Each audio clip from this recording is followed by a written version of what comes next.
Howdy, everybody. Happy Poop Tip Tuesday. I hope you guys are having a great Tuesday. Let me know in the comments if you're watching live or on the replay and if you can hear me as well. But for those guys who are joining for the first time, my name is Dr. Islam, and yes, I'm an actual poop doctor. Yes, this is what I do. Little poop, that's what I do. And my passion is to give you tips and tricks to help out with your health. If you haven't already, don't forget to smash that like button, like, share, and subscribe so all the social media people know exactly what's going on. And if you haven't already, don't forget to subscribe to a weekly newsletter. I'll put a link down below where you can get great tips and tricks, and you can come in every Poop Tip Tuesday. So let me know on the comments if you're watching live or on the replay. Angela, it's great seeing you. Carol, thank you so much. Congratulations on the new space. We'll talk about that soon. Nita, it's good seeing you as well. And Amanda, it's great seeing you guys as well. Thank you guys for watching on the live video. So let me know if you're watching live or on the replay. And let me know also, where are you watching this from? Are you watching here locally or outside of Lubbock? I would love to hear what you guys have to say. Hope you guys are having a great Tuesday. Couple of administrative things. Number one, if you want me to answer a question, comment live. Or if you don't feel comfortable commenting live, send me an email, send me a message. I can see if I can go through all those and answer those questions as well in the future. Hope you guys are having a great Tuesday. So let's start off. Number one, I want to thank you guys who've congratulated me on my new space. Let me see if we can pull up the map right here. So our new space is coming up. I'm so excited. We are starting January 11th. Yes, that is going to be the first day we're going to start seeing patients in our new space. I am so excited. It's going to be in South Lubbock, near 82nd and Quaker, near the Lake Ridge Methodist Church. I am extremely excited. We're doing the renovations, getting things ready. Now, a couple things I want you to be aware of. Number one, you do not have to do anything at all. If you've been seeing me in the past, I would love to continue to see you in my new space. All you have to do is come in there when your appointment's taken care of. I'm using the same medical records. We're accepting all the same insurance. You do not have to do a single thing. And we are expanding our network providers that we're taking care of. We're taking care of patients who have the typical insurances, but also First Care and Covenant Insurance as well. And so if you have somebody who has those insurances who wants to have me take care of them, I'd love to see what we can do. Stay tuned. January 11th is our tentative open date. I'm so excited to go over there. And I want to thank you guys for joining me on that journey to hopefully have this be a successful endeavor. So a couple questions that I got on the emails and the DMs from other patients and other people as well. Sean, it's great seeing you as well. And Lisa, it's great seeing you guys as well. So we'll first start off with one question I got a lot these past couple weeks. Dr. Islam, can you talk to me about the COVID-19 vaccine? What are your thoughts? So the COVID vaccine got approved by the FDA. We're getting shipments very quickly, and we should be getting shipments currently in Lubbock the next day or so, maybe even as early as tomorrow. And there are a lot of questions when it comes to COVID-19. So I'm going to try and answer the most common questions when it comes to the vaccine. I answer these questions on my email newsletter. So if you haven't already, don't forget to subscribe to my newsletter. We'll go over some questions that I got. I'd love to hear any questions you guys may have as well on COVID vaccine. So number one, is the COVID vaccine safe? And I will tell you, so far the data does suggest it is a very safe vaccine. There have been multiple panels of experts, both by the pharmacy company, the FDA, and a separate advisory group that have looked at the information that we have from the Pfizer vaccine and the Moderna vaccine. And they've looked at the patients who've gone through the vaccine to see if there's any long-term complications that have been shown. And so far, it looks to be a very, very, very safe vaccine with very minimal side effects, including maybe some pain, some soreness, some fevers, and some muscle aches, which you would typically get with the vaccine. So it does seem to be very, very safe. But one of the other things I want to stress is that the complications from COVID-19 and getting that, in my opinion, far outweigh the potential risk with the vaccine. So when you get COVID-19, even if you've recovered, there are so many patients that do not do well in the recovery. They have shortness of breath. They have brain fog. They have heart issues, gut issues, nausea and vomiting. Just this week in my clinic, I've seen at least 10 patients who are perfectly fine, young individuals, before they got COVID-19. And after they got COVID-19, their health has changed a 180-degree turn for the worse. A lot of gut issues that's going on. So the benefit of taking the vaccine seems to outweigh some of the risks. And it does tend to be very effective. So far, the information does suggest that it's 95% effective, which is a pretty remarkable effective rate because most vaccines that are out there can't even come close to getting above 90%. And so it does seem to be not only a safe vaccine, but a very effective vaccine. This is a 2 vaccine, both with the Moderna and with the Pfizer. You get the initial vaccine, then roughly 3 weeks later, you get the second portion, like a booster vaccine to help boost up your immune system. Now, you have to get both parts of the vaccine in order for the COVID-19 immunity to occur. If you just get one, you're not going to completely immune yourself from it. Very common question that I've gotten these past couple of weeks is, does getting the vaccine keep you from being immune to COVID-19? And so far, the data does seem to suggest, yes, you have a less likely chance of getting COVID-19. But despite that, it's very important for you and all of us to continue to do all the things that we can do to protect ourselves. Social distance, wear a mask, wash your hands, don't go out in very large gatherings. These are the things that have been shown in multiple different studies to help prevent the risk of developing COVID-19. So even if you get the vaccine, we don't know exactly how long it's going to be until the vaccine becomes completely inside your body, where you have full immunity, maybe a couple of weeks, maybe a couple of months. It's hard to know. So until then, we still want to continue keep on doing social distancing. Now, also, I will tell you that a lot of patients have asked me, hey, Dr. Islam, when is the vaccine going to be open to the public? And so far, it's open to the first-time workers and healthcare workers that deal with COVID-19 patients. We are guesstimating that the first set of vaccines for the general public is going to be sometime in February or March or April, in the springtime. And so we still have quite some time until we can all be safe and protected against COVID-19. And so despite what's going on, and despite the vaccine being out there right now, we need to make sure that we still do everything that we can to protect ourselves, protect others, protect the people that we love, to keep everyone safe, and to make sure we don't cause anyone harm when it comes to COVID-19. So I think that so far, those are the main questions I've gotten on COVID-19 and the vaccine. I want to hear what questions you guys may have about that, and let me know what you guys think, and let me know if there is a question that you guys may have that may potentially answer on that. All right. Question number 2 I got from a question I got on Instagram. Hey, Dr. Islam, should I do a detox diet? So let me know in the comments, have you heard about detox diets? Have you seen this?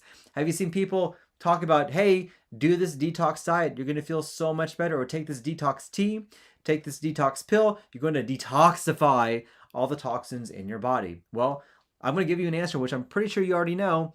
No, there's absolutely no benefit in doing what's called a detox diet. These diets or teas or foods or drinks that claim to detox you, they actually can do the opposite. They have a lot of caffeine. They have a lot of ingredients in them that actually can make things worse for you. They can cause damage to your liver, even though they may be claiming to improve your liver. Or they have a lot of things in them that actually do not work. So don't fall prey to these detox diets to make you feel better or to get rid of these toxins that are there. Here's what I'm going to recommend for you to have kind of a more of a cleaner health, cleaner way of living, and to do it naturally. Number 1, really be careful and be cognizant of where you get your food. I will tell you, the best foods that you can get really is organic foods. These are free from pesticides, typically free from GMOs, typically free from any of the harmful things that are going on in terms of our environment. So the organic type foods actually does have some benefit in terms of improving what you're putting inside your body.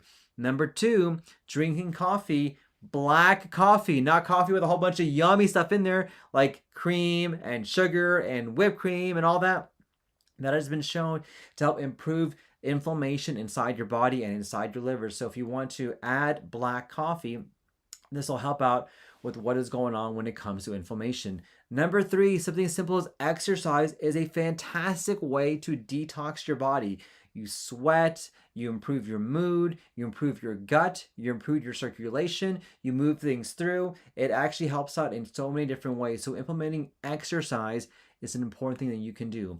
Number 4, simple. Sleep. Yes, sleep. Sleep is a way for your body and your mind to restore itself and to get rid of all of the bad things that are going on. Your brain can settle. It can remove all the bad toxins, all the bad synapses that are forming, and can really get you to feel a lot better and to help out. So really, really, really make your sleep a priority. Also, there are certain foods that I recommend to help detox you. Turmeric. There's a lot of good information about how turmeric is an anti-inflammatory spice that really helps out when patients who have inflammatory conditions, whether it's arthritis, Crohn's, colitis. There's very good information that turmeric can do that. So if you want to include turmeric in your diet, this is a natural way to detox you. The next one is also spirulina. Spirulina is a very effective food that has been shown to have a lot of detoxification, a lot of ingredients, a lot of antioxidants to improve and decrease inflammation inside your body. Ginger also is a very effective way to detox yourself. I use ginger all the time. There's a lot of antioxidants in ginger, whether it's ginger tea or ginger root. These are things that I recommend to help detox your body. Guys, don't fall prey for these detox diets, detox pills, detox teas. They do not work. Do everything naturally. Do it with a diet. Do it with lifestyle. You will feel better and you can detox your way so much more effective than any other way. All right, next question. Hey, Dr. Islam, I've heard about elderberry in terms of treating COVID-19 and the flu. What does the data suggest? Okay, I've seen this everywhere where people have talked about using elderberry as a way to help prevent COVID-19 and also to help prevent the flu and to make people feel a lot better. Let's talk about the data. So when it comes to diets and supplements, I'll just tell you in general, we don't have a lot of good information. A lot of it is hype, a lot of it's marketing, and a sprinkle of science behind that. Because a lot of people who want to let you use something like elderberry, they're the ones who are promoting that to buy it off of you. So just keep that in mind. So we have some information, some benefit, how we can help out with flus and colds. The data is not that great. The research is not that great. And the information is not that great. So there's very little harm, in my opinion, of using this as an added treatment when it comes to treating colds and flus to maybe get you over those sicknesses. There's very little harm with it, unless you take it raw, because if you have raw elderberry, it can cause a lot of gut issues. It needs to be cooked. So make sure you don't take it like that. When it comes to COVID-19, there's absolutely no evidence, none whatsoever, that's going to help prevent it, that's going to make it better, or it's going to decrease your risk for that. So, in fact, the FDA has cracked down on anyone who claims to use elderberry to help treat or cure COVID-19. So when it comes to COVID-19, absolutely not. There's absolutely no recommendation for that. I am not going to recommend that to anybody for COVID-19, nor am I going to recommend this for anybody who is concerned about some of the symptoms when it comes to COVID-19. So keep that in mind. Let me know in the comments down below. Have you guys heard of this, of using elderberry for things like that? I'd love to hear what your opinion is on that. All right. Next question I got, and I got this from Instagram. Let's see, right here, perfect. All right, hey, Dr. Islam, my thoughts on FODMAP diet for a long-term treatment. All right, so let me know in the comments, have you guys heard about the low FODMAP diet? Have you guys tried it? Is this something that you guys have used or tried when it comes to gut issues? So I will tell you that there is very good evidence, in fact, excellent evidence, that doing a low FODMAP diet can actually help out when it comes to gut issues, especially irritable bowel syndrome. So what are FODMAPs? I have a couple of videos on my YouTube page. So FODMAPs are particular carbohydrates that whenever you ingest them can cause things like bloating, distension, upset stomach because it produces a lot of gas. Things like apples, pears, sometimes pineapples, onions, Brussels sprouts. These are foods that are high in FODMAPs. And whenever they're high in FODMAPs, you have difficulty digesting them. So it's very good evidence that being on a low FODMAP diet can actually improve gut issues. And this is one of the very few diets that have been shown in clinical trials to help decrease gut problems that are going on. And for a lot of patients who have IBS, I recommend them to follow up with a low FODMAP diet. But here's the issue. It's that this diet is not meant to be long-term because it's very restrictive. It really restricts everything that's going on inside your diet. And I'm of the opinion that I want to introduce things into your diet. I don't want to be a doctor that kind of cuts everything off. I'd rather be a doctor that adds as much as you can. And so a FODMAP diet can be very, very restricting. And so this is not probably the recommendation that we want you to be on this long term. And so the goal is, if we try to do this diet, is that we have you see a registered dietitian. They can go over the foods that are high in FODMAPs, eliminate those groups, and then slowly start to reintroduce those other foods to see exactly what you are intolerant to, and to see if we can expand your diet as much as you can. And that's the approach I would like to take, especially if I have somebody who I think may benefit from that particular diet. And so there's very good information that a low FODMAP diet can help out with gut issues, but we do not want to do this long term because there are some consequences, complications, deficiencies that can occur if you're on this diet long term. And so if you're interested in doing that, let me know. Let me know if that's something that you want me to talk more about. All right. Perfect. Another question I got. Let me see if I can pull up here. Perfect. I got it on my YouTube page. So Dr. Islam, Crohn's disease. Please talk about Crohn's, my thoughts, approach, in terms of treatment, does diet matter, medications, things like that. So Crohn's disease is part of the spectrum of what's called inflammatory bowel disease, or IBD. There's two main types. There's ulcerative colitis, then there's Crohn's disease, and we'll talk about Crohn's disease right here. So Crohn's disease is when you have inflammation going on inside your GI tract in which the body attacks itself for some unknown reason. And this can occur anywhere inside the GI tract, the colon, the esophagus, small intestine, stomach, various areas, the most common place being in the small intestine. Now, we don't have a lot of great evidence that diet can play a significant role, though it does play a role in patients who have colitis, especially ulcerative colitis. And what we have found is that a diet that's high in meat can really produce a lot of inflammatory markers, and those inflammatory markers in turn can sometimes cause inflammation to occur inside the gut, which can make it more likely for you to have issues when it comes to Crohn's or ulcerative colitis. And vice versa, we have seen good information and good data that if you switch your diet to a plant-based diet that's high in fruits, high in vegetables, low in meats, or even eliminating meats, you're able to control your symptoms more effectively, and also you're able to reverse the effects that are going on. And there are some patients which we were able actually to get them off their medications once we can get them under control to help control their inflammation, which is diet alone. And that's the approach I typically want to take when it comes to Crohn's disease or to ulcerative colitis. Now, for a lot of our patients who have these diseases, they are actively inflaming. They're in really bad shape, and we have to control those symptoms immediately with medications. And so we have to kind of put water on that fire. But once that fire is gone, and once the inflammation's gone down and they have a normal colon, at that point in time, we can talk about what dietary things we can try to reintroduce into the diet and what things we can hopefully get rid of that can make things worse.